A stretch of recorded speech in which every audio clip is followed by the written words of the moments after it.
Timu ya Algeria nechendo muzano gw'ekireki eri kutayisa aba Uganda n'emigisha mingi bwanyuma okusinga omuzano gw'enchero yo kubanza ahagora ibirari yemwe ari njeru esande ewire. Uganda hati neetaga okusinga omuzano ogwo na goro ezitari hansi y'ibiri etatebiremu okubasa kurabaho kandi yo Algeria okugwa kikazi neiza kuba nerabaho.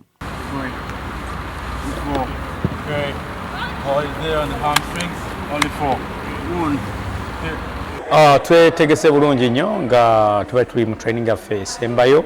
Amazima gali nti abaana bonna abamalirivu ekyokubanga bafuna owanguzi ensobi ze twakolamu wano ne wali tugezaako nga tuzitereeza nefuna goolo etali goolo emu goolo isukka mu bbiri tubenga tusobola okuwangula omupiira kyenkakasa bannayuganda bonna abatuuliza nti omupiira tugenda guwangula. Tusobodde okubanga bakozi baffe batuyambyeko okusobola okubanga tucollecting ensobi ze twakola mu gemu gye twazanya era nti we tunaba tugenze mu gemu ekyali tucollecting ezo ensobi nga bakozi baffe batugambye tugenda kuba tufuna obuwanguzi kyendowooza.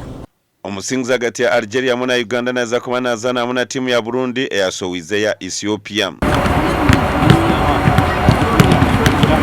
Burundi ekabasa kuba nerabaho ahagoro 3-2 omukusumu na penalty bwa timu zombiri kugwa kikazi. Empaka zino zo kuzana mu ihanga lya Morocco mu 2024 kandi n'omurundi gwa kabiri zikuratine.